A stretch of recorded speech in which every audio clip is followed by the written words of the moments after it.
irmãos e irmãs, nós estamos aqui mais uma vez para refletir sobre a Palavra de Deus, que neste domingo nós temos com a Igreja a oportunidade de contemplar a solenidade de todos os santos e santas de Deus. A Igreja no Brasil tem o privilégio de transferir, quando o dia 1º não cai no domingo, para o domingo mais próximo, e assim então contemplar esta grande solenidade. A celebração de hoje ajuda-nos a entender o processo da santidade na nossa vida, na nossa caminhada, na nossa história. Durante muito tempo nós pensamos que santidade era exclusividade de alguns, como algo impossível, uma condição dada àqueles que de tantas formas se excluíam do mundo, se refugiavam em lugares de oração ou para a oração, sem enfrentar as lidas do dia a dia. Há algum tempo, o Papa Francisco publicou a exortação Gaudete et Exsultate, que traz para nós os caminhos para a santidade no mundo de hoje. Por isso, celebrar este dia da solenidade de todos os santos e santas é pensar naqueles que lá estão no céu, que intercedem por nós, mas também pensar na caminhada de santidade que se constrói aqui na realidade da Terra. Há poucos dias nós pudemos acompanhar a canonização de Santa Dulce dos Pobres. E ali Papa Francisco deixava muito claro que a santidade não vem por um decreto, mas que a santidade se constrói com a vida que a pessoa levou associada à paixão, morte e ressurreição de Cristo. Ou seja, foi a vida que Irmã Dulce levou e testemunhou que construiu nela a santidade a partir da graça e da aproximação do Evangelho ou da aproximação à pessoa de Jesus Cristo. Nesta celebração de hoje, a centralidade da reflexão está no texto do Evangelho, com as bem-aventuranças, ou seja, bem-aventurados, felizes, são todos aqueles que compreendem a santidade como um programa de vida. E por isso, as bem-aventuranças tornam-se, acima de tudo, essa proposta, este programa, estas dicas, essas orientações, para que nós então possamos alcançar a santidade. E como diz a primeira leitura deste final de semana, lavar e alvejar nossas vestes no sangue do Cordeiro, ou ainda, como se diz na segunda leitura, o desejo de sermos semelhantes a Ele, ou seja, ao Cristo, nessa busca pelo ideal do céu, pela busca da santidade.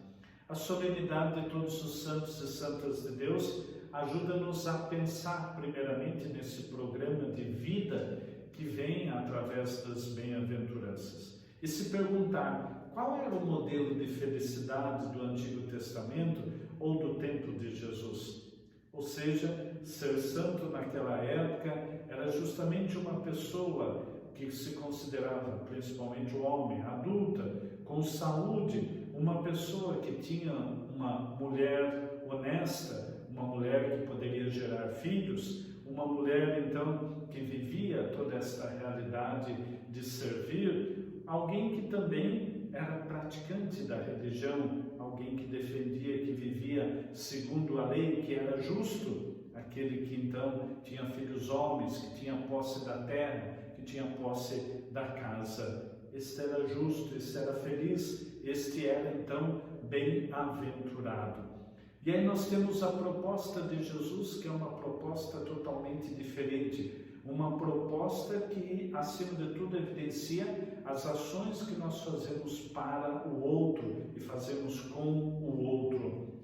Também podemos nos perguntar qual é a proposta de felicidade nos dias de hoje. O que é ser feliz hoje? Ter o melhor celular, ter o melhor carro, ter a melhor casa, ter o melhor trabalho, tantas coisas e tantas necessidades de hoje. Por isso, diante das opções, nós temos a oportunidade de conhecer a proposta de Jesus através das bem-aventuranças, como um programa de atitudes que nós vamos assumindo a cada dia. Jesus era totalmente diferente também daquela proposta de felicidade do seu tempo. Ele era um itinerante, ele vai corresponder, acima de tudo, ao ideal de Deus de reunir, de congregar e de reconstruir a dignidade da pessoa.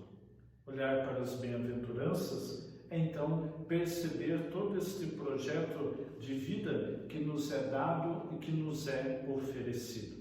Então, quando nós olhamos para as bem-aventuranças, quando nós olhamos para a exortação do Papa Francisco, nós vamos perceber que a santidade, primeiro, é o chamado de Deus. Sede santos, porque eu sou santo.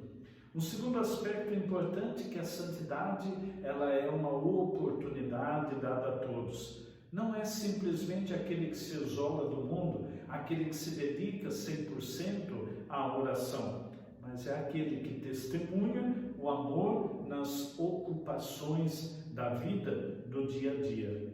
Devemos lembrar um terceiro critério para a santidade, a ação batismal, a graça santificante, a presença do Espírito no nosso coração, na nossa vida, no exercício da nossa fé, lembrando sempre desta presença de Deus na nossa vida.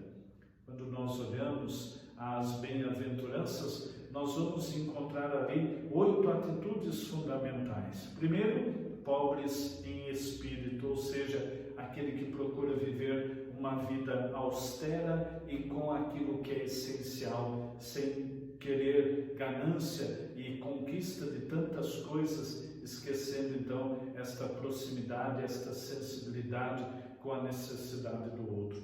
Aquele que é manso, ou seja, aquele que se propõe a superar a vaidade, aquele que não se sente superior e não deposita a sua confiança na própria realidade humana, mas deposita a sua confiança em Deus.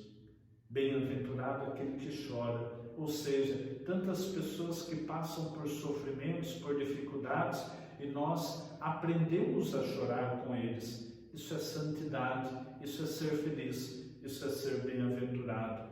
Também aquele que tem sede e fome de justiça. Diante de tantas situações do nosso mundo, nós nos deparamos com tantos problemas de injustiça. Sentir fome, sentir sede e lutar pela justiça é construir um caminho de santidade e de bem-aventurança. Olhar e agir com misericórdia.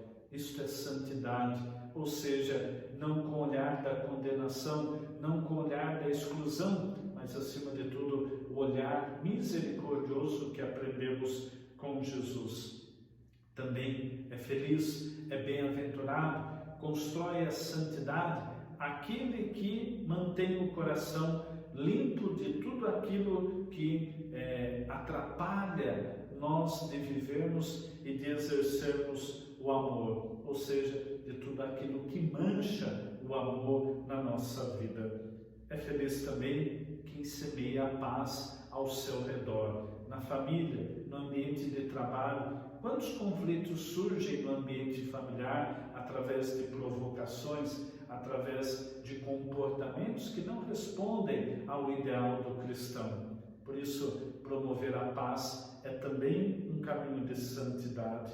Abraçar diariamente o caminho do Evangelho, mesmo que este implique em problemas, ou seja, viver esta realidade da santidade na consciência da cruz que nós abraçamos, do ideal que nós assumimos e do desejo de chegar à realidade do céu.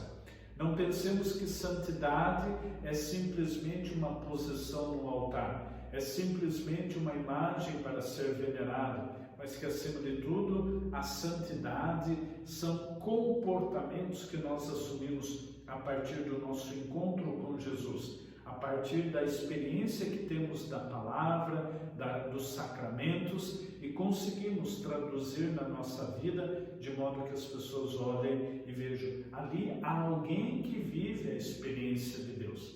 Não pensemos a santidade exclusivamente como se colocar dentro de uma redoma de vidro, se colocar num andor, se colocar num pedestal. A santidade se dá na simplicidade do dia. Existem nas famílias muitas pessoas, esposo, esposa, que vivem a santidade. Existem filhos que, no respeito à família, aos seus pais, constroem esta santidade.